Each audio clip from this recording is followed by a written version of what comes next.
everybody. Welcome to the very first episode of the How to Build a Game Studio podcast. I am Trevor Osz. I am the community manager slash PR guy for Winterborn, and we just wanted to start a podcast where we can talk about our process of building our own studio. Hopefully in the future we can also talk to other game developers about their own processes and how they've built their game studios as well. Hence the name of the podcast. That's really what we're about. We'll also talk about our game a bit as we go through the process. Obviously there's going to be certain things that we can't talk about and that sort of thing in the development because we're just not ready to share it because we want to put out the best game possible, and that's all there is to it. But once we get closer and closer to the game's release, and even after our first game is released, we'll be able to open up a bit more about the game and the process and that sort of stuff. But we also just want to use this podcast as a platform to talk about video games because we all love video games. That's pretty much why we're in the position we're in. That's why we started a game studio. And we just want to talk about the games that we love. So when we're not talking about the studio itself, we'll take some episodes to just take some time out to talk about the games that inspired us, the games that started us on our journey to becoming developers and getting in this position and that sort of thing. So don't just expect us to talk about the building of the game studio, but we want to have a podcast where we can talk about a little bit of everything as far as games go. Maybe we'll talk about news from here and there, but that's not really what we're gonna do. We're not a podcast for news and stuff. There are plenty of great ones out there. So if you're looking for video game news and that sort of thing, I would recommend Giant Bomb, or Kind of Funny Games Daily. Those podcasts certainly fit the bill for that sort of thing. But we're just here to discuss our process a little bit on how to build a game studio, and then in weeks to come, you'll see as we continue on with the podcast what we're going to do in the future as far as games that we love and want to talk about and get out there. And at a certain point, we'll also start taking your questions. So if you have any questions for us, you can always contact us at social media at winterborngames.com and specifically put podcast question in the line, and we will answer those. But anyway, this first episode is me and Kent talking about kind of the very formation of Winterborn and his motivations behind forming the studio, especially after working in AAA game development for a little while, and that sort of thing, and how it came to be, how it came to pass, that sort of thing. So we have a good almost hour-long conversation, so sit back and enjoy.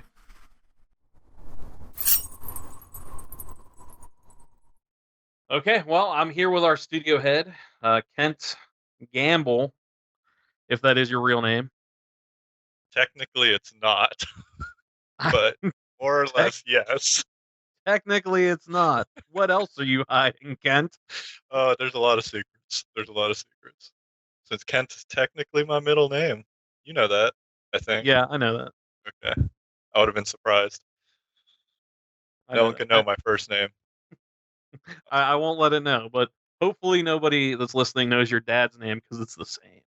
Oh, shit. Now a witch hunt's going to happen. They're all going to know. They're going to look at his non-existent Facebook accounts.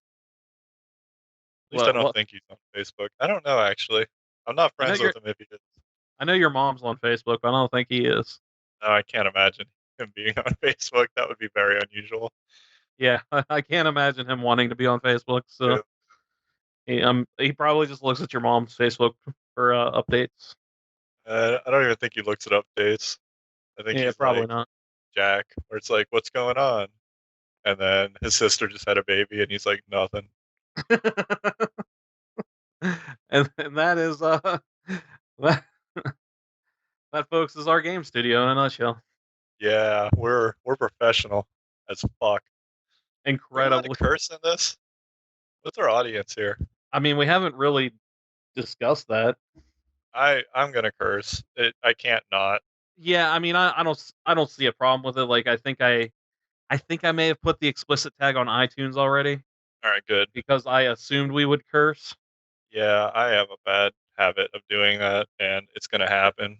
So if you don't like cursing, I apologize. But yeah, so this is us going through the process already. Anyway, Kent, you started a game studio. For better or worse, yes, I did. You did that. You have we've officially started development on our first game. Yep. Our studio Winterborn, which I'm thinking if you're listening to this by now, you know, since it's, you know, on the cover art for the podcast here. But I'm Trevor Osz. I'm joined by our studio head Kent for this first episode. And really, we're just going to talk about forming the studio and that sort of thing. And it's essential to the how to build a game studio part. That's a We're good gonna point. It ties in well. Talking about how to build a game studio works in with the title "How to Build a Game Studio."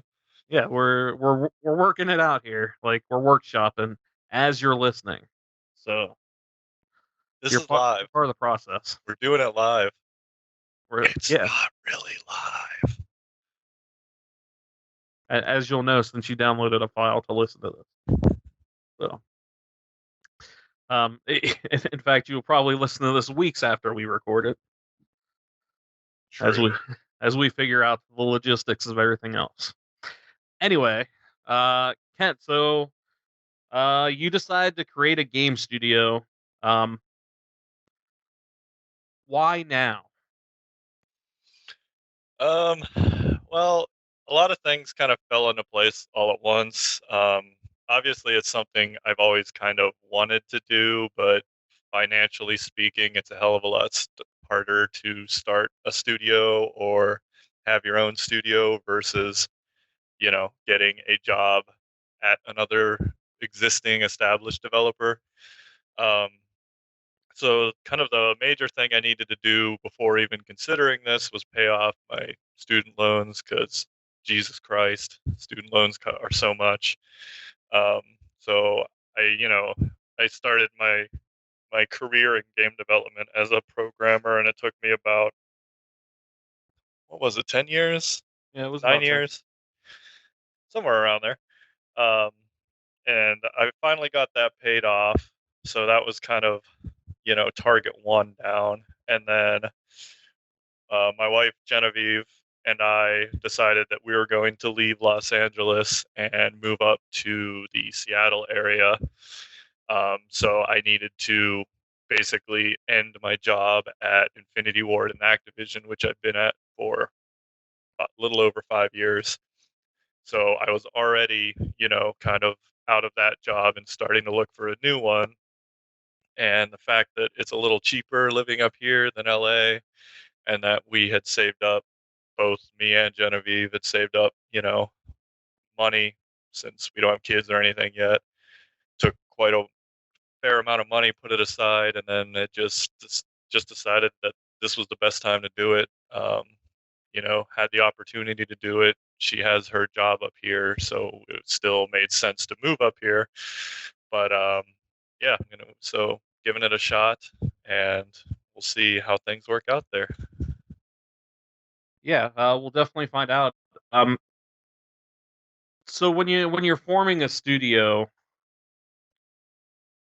how did you? I mean, did you know who was going to come with you? No, I mean, so obviously I knew the game I wanted to make. I assume we'll be talking about that in a bit, so I won't go too much into it. But Yeah. like, we've had this idea of this game we wanted to make for a very long time, and of course, I had the group of the tabletop players that originally played as candidates, but not everyone there had a set of skills that really made sense for game dev. And a lot of people kind of, especially in the indie route, go the other way where um, they do everything. like I'm always so impressed by those guys and girls that can do just everything on their own. You know, audio, art, programming. But I suck at art. I have no no idea for audio, so it was pretty clear I needed a team. And thankfully, you know, I knew lots of people everywhere from the guys that I grew up with to people that I worked with over the course of my 10 years in the industry. And so I had kind of a big pool of people that I knew that had the skills, and then I had to reach out to them and find out who would actually be interested in doing this. And thankfully, I found all of you guys who were foolish enough to join me on this journey. With no promise of success, or hell, no promise of payment if you know we just end up getting swept under the rug or anything like that, which I hopefully does not happen. But it's kind of a big scary thing. But Hard to tell. yeah, but yeah, it was just I reached out to a couple people, and I think all my first choices were on board. Like everyone was very excited about the game itself, and even people. So like Moody, for example, who wasn't part of the original tabletop game, Mhm. or didn't, he has no concept. Well, he does now, but he had no concept of what we wanted to create, the story we wanted to tell. But we had worked together in the past so well, and we always really enjoyed kind of collaborating on things. Um, and thankfully, he had finished his temporary job at Infinity Ward, because I believe he was contract, and he had just moved back home and was doing some contract work, and like the timing just worked out really well, where he was finished the last contract he was working on and hadn't started the next one. And so after talking to him, just the fact that he wanted to work in the same as me, he wanted to work in a smaller kind of dev environment versus a massive studio, was able to get him on board. So kind of the stars aligned, and I was able to get the team together that I really wanted, and things worked out really well. So I'm thankful for that. So, while I think Moody definitely worked out well, Mm, because Moody has a good grasp of the art style. I think that we wanted to go for absolutely. I in the love game. seeing his concept art come out, over these early development months.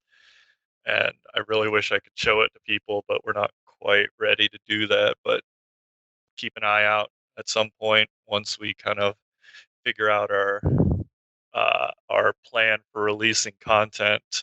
You'll be able to see some of his concept art, and he's a pretty amazing artist. I love his stuff. Yeah, and I think the thing about Moody too is that he brings a different viewpoint than anybody else on the team. So things that we may not have thought about, like, is something that he thinks about, puts it in his art, and then we're like, wow, we didn't think about that.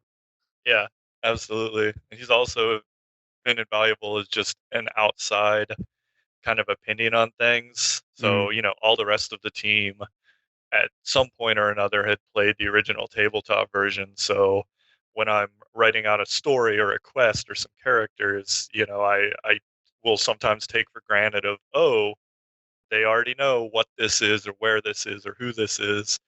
Um, and Moody's been really helpful in going, hey, this doesn't make any sense at all. And then I'm like, oh crap, I totally forgot to include, this whole other thing, this kind of backstory over here that I just kind of assumed that everyone already knew. But I think that's going to help out a lot in the long run, to where when we eventually finally release this to kind of the public, people coming into this world with fresh eyes are going to really benefit from that inclusion, that I definitely would have missed some things without Moody's influence. yeah, I would agree with that 100%. It's great to have him a part of the team. I mean, the whole team's been awesome. I mean, we've all gelled extremely well. considering that most of us are newer to game development. So, um, so you started a studio, you got your team together. So after you have your team, I mean, you can't just say, "Okay, guys, I started a studio." I mean, what kind of things go into actually starting a studio? So for me, kind of the biggest unknown and kind of the biggest hurdle was all the kind of legal BS that is involved with it. Um, I actually think a lot of indie groups do not probably do it this way. I think they probably focus on the game first, and then eventually we'll figure out kind of the business side of things. But for me, it was really important to have this kind of stuff nailed down early, and I think a lot of that comes from my experience in both the AAA and kind of the licensed areas of game development. And the reason for that is just we have, since we're remote, we don't have an actual like physical office location. So we have guys from what, three different states, I believe. Yeah, Yeah, three different states, and just making sure I was kind of doing everything legally, making sure that something wasn't going to pop up later and bite me on the ass, was very important to me. Especially after reading, I did a lot of research uh, before starting all of this of kind of just general successes and hardships and things that happen to dev studios and indie studios. It's a tough industry, and a lot of them will end up kind of collapsing even after they have a big major success. Um, I can't remember the exact article, but I believe it was a Gama Sutra article I read a while back, and some studio was just talking about like the unexpectedness of taxes. hmm They had a big successful game, they sold it, they distributed the money, and then kind of all of a sudden these tax things showed up, and they just weren't really prepared for kind of how that was going to hit, and it really hurt the studio. I can't remember if they went under or they were able to handle it, but just reading all those horror stories, I wanted to make sure I had everything planned out for that. So, like I got the actual LLC company formed, I got the tax ID, all that fun stuff, got the trademarks kind of out and done. Just a lot of the legal crap that has nothing to do with game development, just in an attempt to make sure we're covered if we have success here, which I'm hoping we do. I want to keep telling stories in this world. I want to keep delivering uh, content to hopefully our fans. Somebody out there right. will enjoy this. Come on, Uh, please like us. yeah, please, come on, come on. All the cool kids are doing it. Um, so yeah, like a lot of this was kind of in prep for, if everything goes well, we can continue to make games and have a long lasting studio. Okay. So yeah, you went through all the legal stuff, got all that stuff taken care of. Um, so at that point, we have the studio formed from a legal standpoint. We have the actual team. So what comes next? I mean, we obviously we had to figure everything out about the game. Um, so how did you feel about when the team finally actually met up? So we kind of had a head start, I feel like, on the game itself, which was very lucky. From the point that we had the rough idea of the story, right? Like the game that we had played, we had kind of the cliff notes, so to speak, of everything we wanted to happen, and kind of like a rough beginning and end. We had the characters in place, we had the rough um, idea of how the gameplay worked, enemies, stats. Like we had a lot of this stuff. Um, obviously it needed polished out, but I think we had two major things that I wanted to handle from that first time we met up and kind of had our official kickoff. Um, the first was kind of how we were going to handle the logistics side of things, so more of the studio versus the game, but kind of like how we're going to facilitate game development. And when I say that, what I mean is like, how are we going to communicate? How are we going to keep in touch? Like chat programs. How are we going to submit code up? Like where are we going to store our code repository? So we had a lot of things on that side to figure out. Um, and then the second kind of big tenet was obviously taking these rough ideas we had for the game and narrowing things down, figuring out what was really important to us, what would and would not work, uh, exactly what the beginning and end of the story is, exactly what kind of like polishing up and focusing in on the important parts of the story, and then figuring out the parts in between. So like, um, again, like it was, I don't know what, 10 years ago, 15 years ago. It was a long time ago where we did this story. So there Yeah, were definitely parts that definitely. Yeah. we needed to re-remember.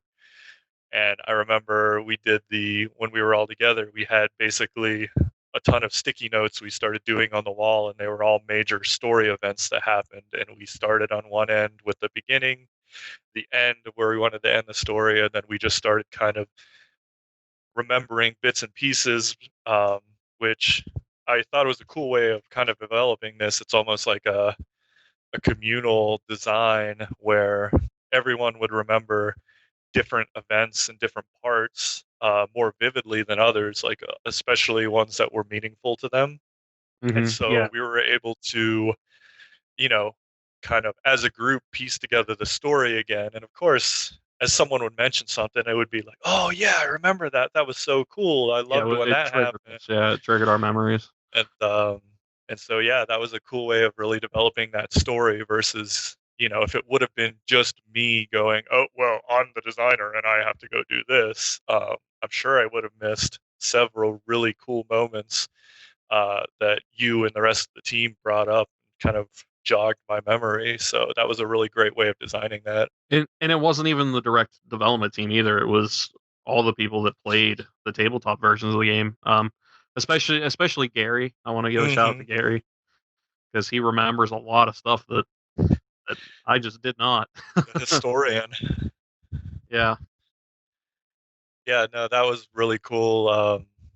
As Trevor mentioned, we had our development team, so we had Winterborn there, but we also brought in a lot of just friends, Ted and Gary, and just bringing all those guys over, and we did some interviews with them, but we also did just kind of shooting the shit with them, talking about what they really remembered, what they liked about the game, kind of what they in their minds what is an important thing to come from the tabletop version into the video game.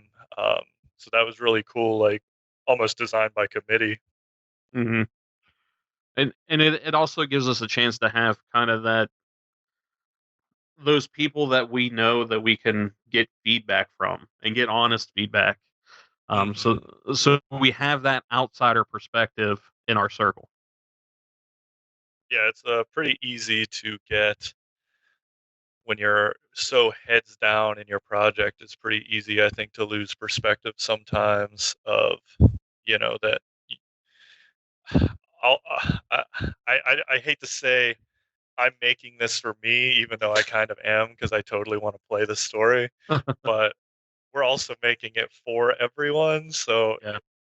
if we could easily cover the we're making this for us just within our team, but having an outsider's perspective of people that aren't directly working on the game that are able to just play or remember bits and pieces of the original story enables us to make sure that, kind of like what we were talking about with Moody earlier, we can ensure that there's no obvious big gaps in kind of the lore of things where I go, "Oh yeah, obviously, you know, that's the god of chaos, whereas someone who had never played the game is like, what are you talking about?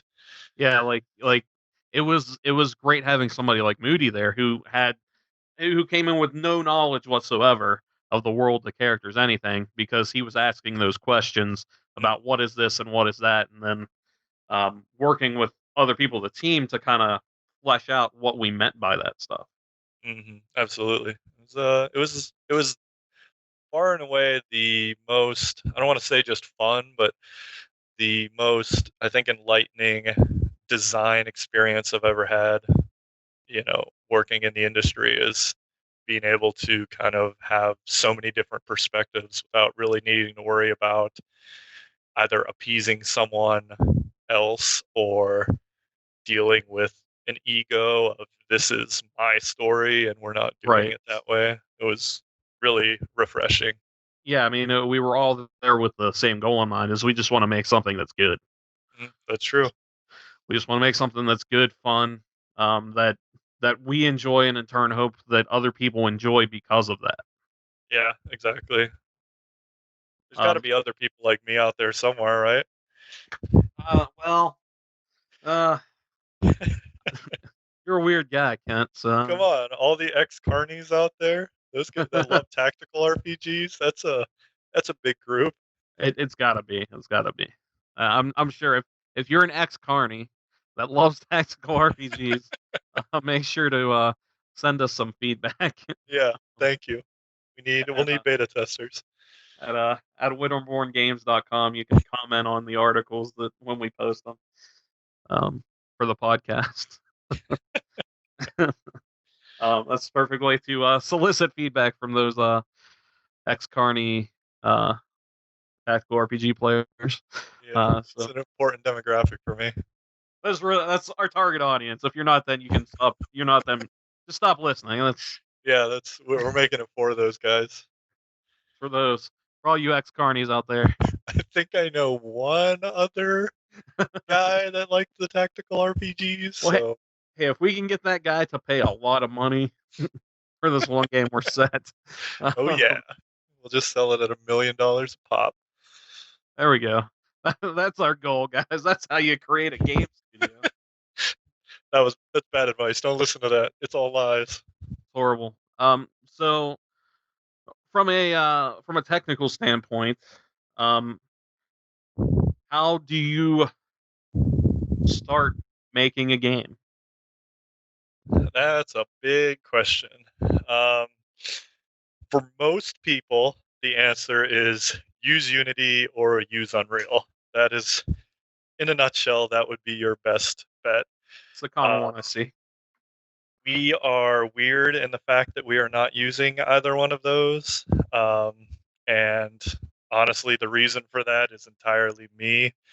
Um, I've been a programmer for a really long time, and not having kind of the original source code is a huge thing for me, because I have had so many issues in the past with discovering an issue that is in the actual software, like the third party software we're using, and not being able to fix it because we don't have the original source code and having to do workarounds in our code.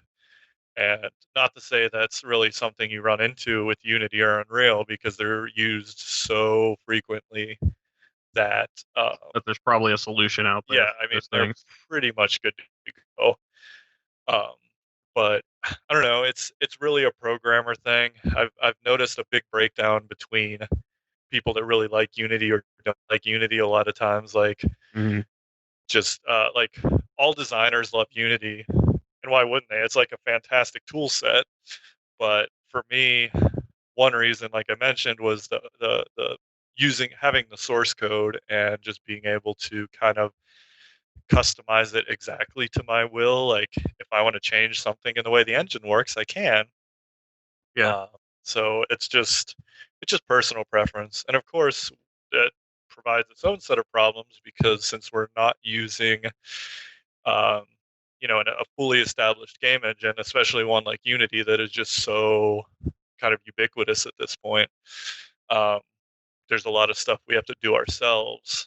And I guess we can officially announce this will be if you're listening to this hasn't been announced anywhere, but we're actually building our engine on top of the monogame framework. So there's a little bit of secret info for anyone listening to this. There's our first announcement on what kind of engine we're using.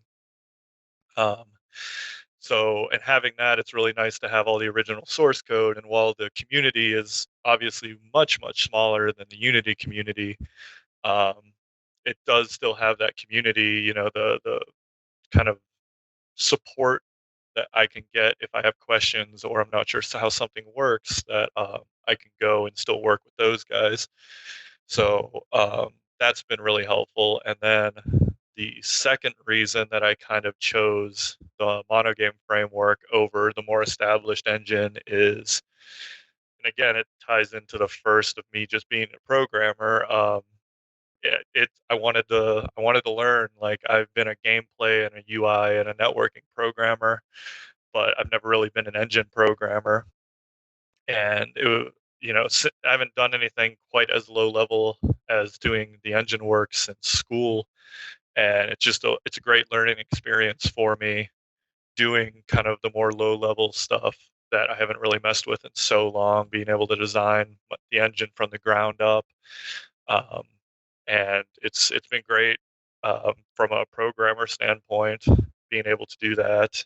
And if the worst should happen and we are unable to continue doing this studio, the experience that I learned there is going to translate back to kind of my standard programmer job much better than if I were to be using an existing engine, uh, just because I'm working more directly with it versus calling, established function calls or established kind of functionality that exists in these engines, rather than knowing, oh, I just need to call that for this to happen.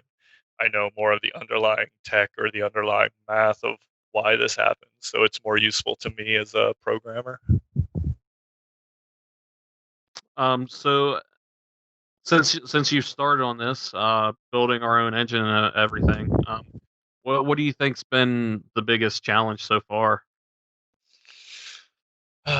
I think the biggest challenge for me is, because we have such a small team, um, and because I come from a gameplay programmer background, and also because I'm also doing the design work, it's been kind of a struggle of where I should spend my time, whether it should be, it's a constant struggle between whether I should be sitting completely in engine code this whole time, optimizing things, making things work in the most robust kind of generic way possible, um, making sure that, everything is just kind of tip top shape, versus when I need to switch over and actually make some gameplay code, because I could sit and work in engine code for 2 years, and have a pretty nice, robust engine that can handle anything we throw at it. But then we don't actually have a game.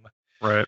And on the flip side, if I sit and I do only gameplay stuff and just keep working on that, it's going to end up, we run into either an issue or a feature we want to add later down the lines, and then it's a massive amount of work because we have this very acutely developed engine for what we were working on, versus having a more robust thing where we can go, oh yeah, that shouldn't be any problem. This was coded in a nice generic way where we could boom pop in this new module and everything works. So that's kind of been tough. And then just, you know, I've been a programmer forever, so now needing to split my time between programming and design has really kind of made things difficult on me too, because I can't focus entirely on the programming aspect, which is what historically I've done. Yeah, I could see that. I never really thought about that. To tell you the truth. Yeah, it's an interesting issue. Do you feel that you're overcoming that issue? I think so. I think at the beginning I was really focusing too much, I think, on the engine side stuff. But these past couple of sprints, I've started balancing a little better um, between gameplay and I can't really say anything specific, but like Right. the stuff I was showing you guys just the other day in our chat room, uh, I think shows, all of a sudden it seems like I made all this progress on the game, which it wasn't that I wasn't making progress before. It was just that I was doing underlying engine work that I can't really show the team. Yeah. So I think I've found a better. It was pretty challenging at first, but I think I've found a pretty decent balance now. And I'm kind of going back and forth, and on different sprints, I'm doing different things, and I'm just making sure that the main thing for me is making sure that I can advance the gameplay enough so that the rest of the team can kind of pick up and run with it. Like Hmm. get art in there and like getting kind of new gameplay features in there. And once I advance it to that point, I can switch over, do some more kind of engine work to make sure that we're not going to run into problems later um, while the rest of the team is advancing the gameplay. So, as the studio head, heading up a studio of mostly newer developers, how do you feel the team's doing so far? Not too bad, actually. Let's see. I think so. Moody has already worked in the space with me. He worked with me at Infinity Ward, so that was nice. Like he has some of those ideas of kind of how things were going to run, um, at a much smaller scope because I don't really do a lot of the same kind of methodologies that a much bigger studio needs to do.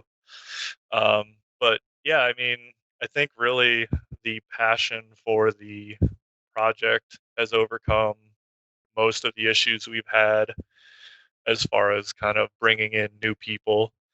Um, and Jack has been programming for a while, just not in the Hmm. game space. So aside from kind of changing things around or like changing the coding standards or we're working in a language he doesn't normally work with, but he's been able to pick that up really easily.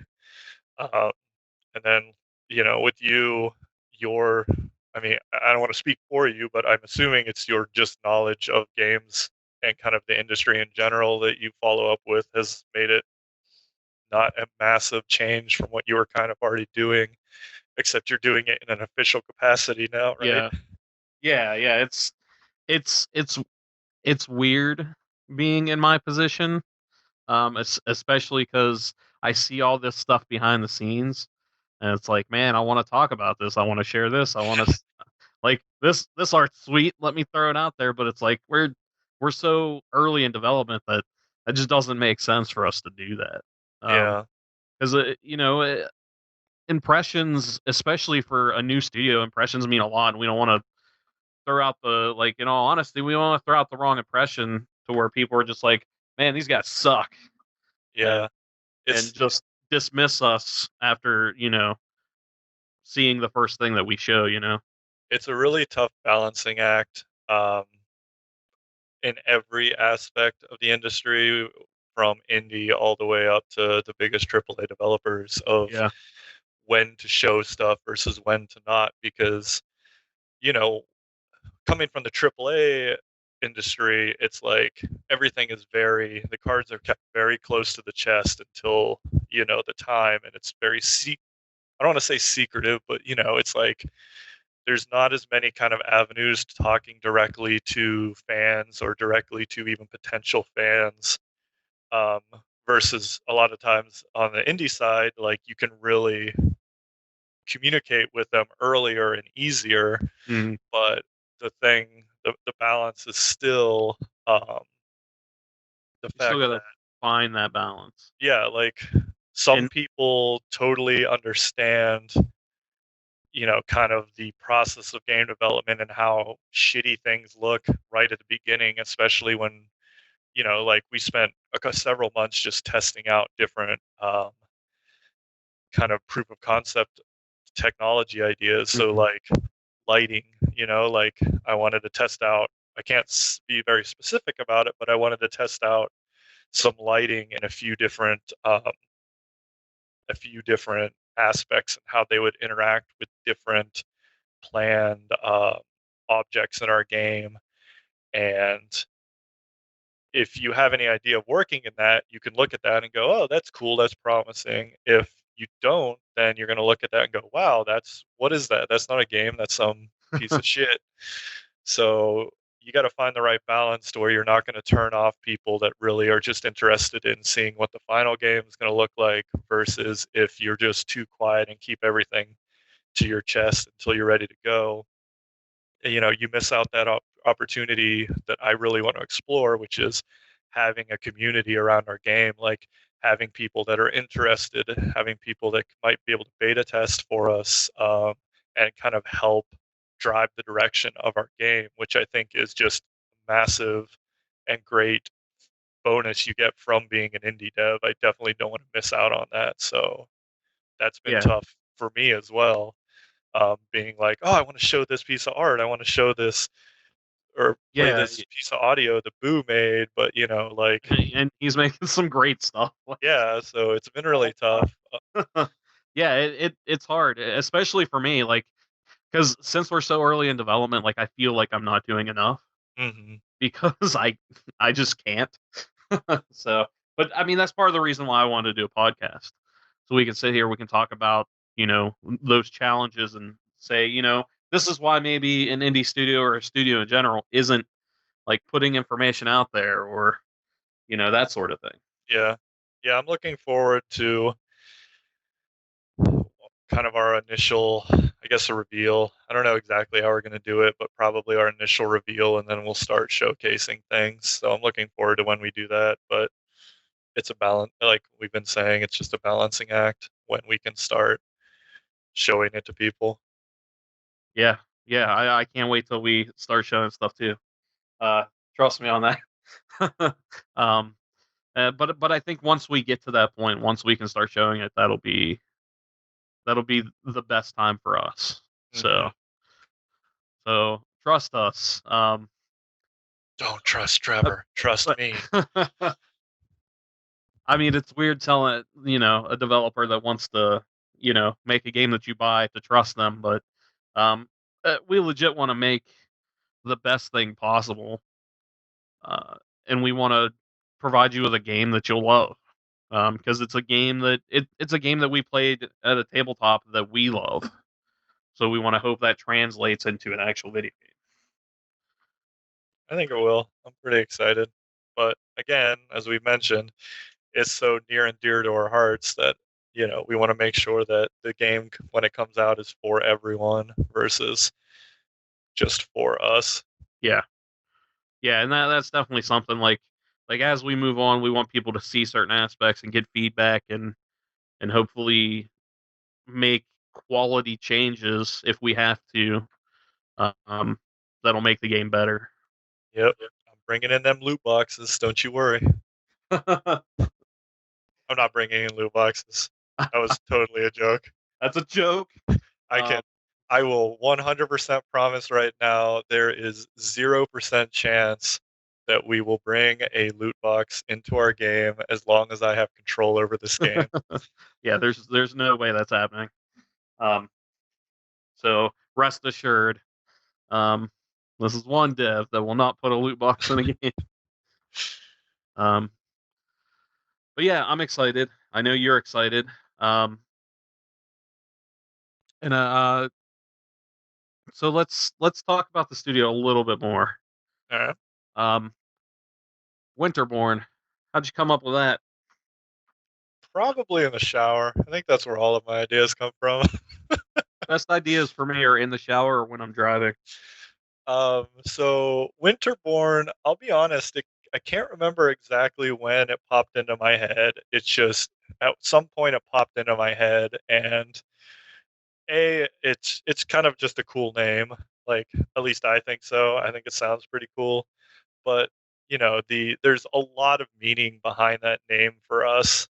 Mhm. And so number one is, we've talked a lot about the tabletop origins of this game, and that kind of all, originated in my parents' basement where we always played our game, which is located in Wintersville, Ohio, um, which is a tiny ass little town that no one is ever going to have heard of.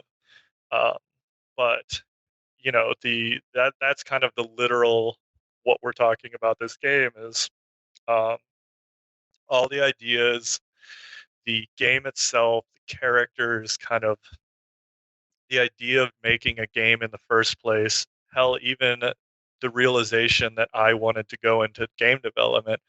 All of this was born in Wintersville, so it's kind of a nod to where everything started, but kind of the genesis of all of this is in this tiny little town.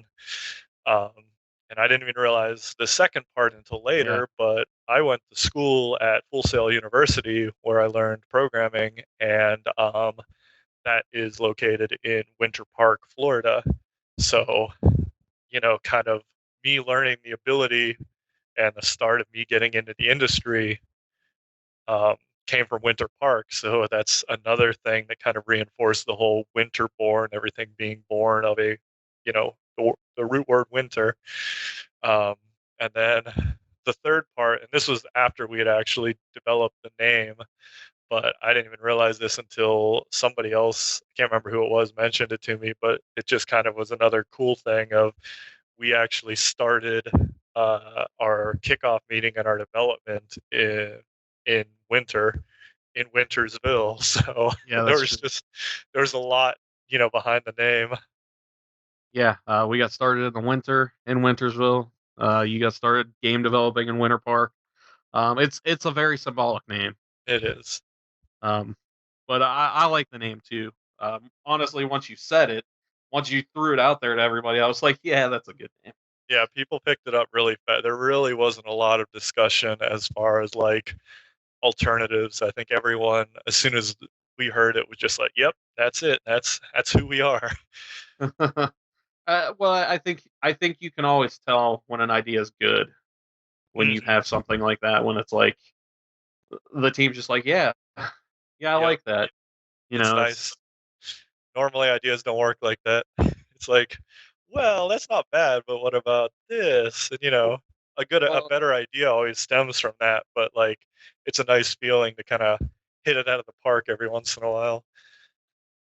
now I talked about this is talked about a lot um, in the next episode of this podcast with Moody. Mother of But we God, had we're not doing these in order. uh, no, but Madness. we uh, we talked a lot about the logo creation process, Hmm. and that was a debate. That was a heck of a debate. Until the very end, I don't think anyone really agreed on what they wanted from the logo. And like, huge credit to Moody for working through all of our ideas Oh yeah, and even our lack of ideas. Because I know the original stuff was just like, hey, we want a logo.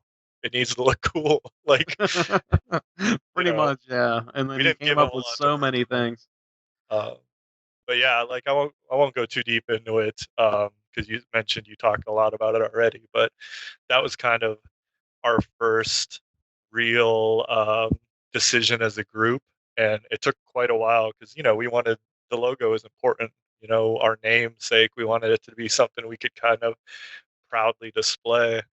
Um, and I think Moody knocked it out of the park with the final logo he did. But I just remember, at some point we would have something where like he would give us a list of options and I go, oh, I like number two. And you'd be like, oh, number two is great, but I also kind of like three. And then Jack's like, no, I like four. And Boo was like, no, I don't like any of these. I want this other thing. And then finally we started slowly narrowing it down. And I remember before kind of the finalized one, we had these like, I think it was four options and Yeah. we were evenly split amongst two of them. And I just remember we made this kind of compromise where it's like, let's take the elements of this and kind of the base of this um, and try to merge those together. And we also just took a lot of feedback from outside our studio too. Yeah, that's We true. got feedback from our friends, our parents, Yep. um, to kind of just get an idea of like, especially our parents who it's just like, well, they don't know anything about games or of the such. Like, what kind of logo would just appeal to them? Yep. And it was completely different than what like we saw Yeah, in a absolutely. logo. Yeah, that was an interesting process, and I personally like the final design a lot. So I do too. hopefully everyone else does. They're not like, oh, Winterborn. Look, those are those guys with the shitty logo. Hopefully they're like those are the guys with the cool logo. Like, Um, I got a hat, man. I don't want to walk around and people will be like, look at that guy with the stupid hat. yeah. Instead, they'll just have to say, "Look at the guy with the stupid face." I'm fine with that. Yeah, well, I generally make stupid faces anyway. you do. I'm I, totally going to use a stupid face for like the cover image of this podcast that's fine. uh, I've given up episode. on ever taking good photos, so now I'm just like, "Ooh," like trying to make a stupid face because then at least I can be like, oh yeah, I purposely made this stupid face instead of that's just my stupid face. You need an excuse for your stupid face. Yeah, that's gonna be something that hurts us. I'm not as photogenic as a lot of these kind of prolific indie devs. Need to work on it. I'm gonna make my Instagram and just take selfies of myself in front of a mirror all day. Oh God, please don't do that. I'll put that into the schedule. I honestly, I know you won't do that because it's hard enough for me to get you to just take pictures, let alone. Yeah, I'm living in the now, man. I know. But for someone that works on the social media side, it's like, damn it, I need pictures. Yeah, you'd think, I don't know why. You'd think for someone who is technically a millennial and someone who works so much with technology and is like Mm. on the forefront of a lot of tech, I just never really got into like social media and sharing pictures and stuff. I know I'm weird like that. Yeah, that's. But I mean, I guess that's what you have me for, right? That's exactly. Otherwise, I wouldn't need you. Like, get the shit out of here, Trevor. No, actually, I'm very thankful that you are here to handle all of that stuff because we would be severely lacking. And I think I mentioned earlier, but it is very important to me that we are very active with our community. And so if you're listening, Trevor's the man. He will actively be able to talk to you much more quickly than if it was just me trying to handle all of this and stuff on top of it. And plus, he's a nicer guy than I am, I think. So that's pretty good. It's good for I'm, everyone involved. I'm definitely more personable. Let's. Whatever. I'm personable as fuck, Trevor. I think you saying that sentence just completely proves that that is not the truth. So Depends on the type of person. yeah, that's true. That's true. It depends what they're trying to do or what they're trying to get across and convey. But yeah, I mean, honestly, like if anybody puts something Winterborn out there, I'll see it, and I'll try to respond to it. So if you're, if you talk on our Facebook page, on our Instagram, on our Twitter, I will see it. It's Um, true. if you mention Winterborn on Reddit, I will see it. Also true. Um, because I see stuff that mentions Winterborn that is not us at all, like all the time. Yeah. Um, and I'm constantly hoping, like, please talk about us Quit in trying to be a popular, Trevor. in a positive way. I mean, but granted, I mean, at this moment we don't have a ton to talk about, but we do have a podcast now, so you This can is talk true. about that. This Um, is so this is the first episode. We kind of wanted to just kind of talk about the studio starting and that sort of thing. Ken, is there anything else that you want to mention before we say goodbye on this first episode? true. No, I mean, honestly, since we're kind of doing this as we go, if there's anyone listening and you have any specific questions that you would like answered in future podcasts, ping Trevor, let him know. Yeah, I'd you be can. happy to share info with anyone who needs it. Yeah, actually, if you can actually send us an email at social media at winterborngames.com with the with podcast in the subject title. And if you have a podcast question, ask it there. And once we get this rolling to the point, the first few weeks will be me talking to the team, but after that, we're going to just start having discussions about games, small discussions on what we're working on, that sort of thing. But then we'll actually talk about, other stuff like games we like, that sort of thing, just so you can get to know us and our tastes and that sort of thing. So Yeah. we're going to expand our horizons a bit um, as we continue to build our game studio and our game. So anyway, thanks for being on, Kat. Yeah, no problem. Yeah, I'm sure I'll be on again whenever I have some time away from the game itself. So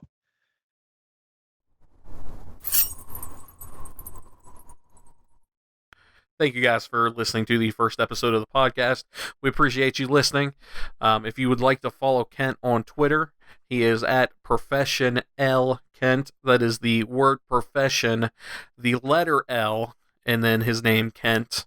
So Profession L Kent on Twitter. You can follow me on Twitter at Trevor Osz. That's OSZ. It's like the Wizard of with an S in the middle. Trevor Osz. And you can also follow us at Winterborn Games on every social media platform that you can ever dream of. We're there. We may not post all of them, but yeah, the main ones that we use. We're on Facebook, we're on Twitter, we are on Instagram. And we appreciate any feedback, any comments. If you're a game developer that would also like to talk about how you built your game studio, please reach out to us, and we'll arrange a time for us to talk about it and get you on the podcast because we want to hear your stories too. Anyway, guys, next week we'll have Moody on the podcast, and he'll be talking about the creation of our logo and how that came to be, and we'll coincide that along with a blog post. So we'll talk to you next time.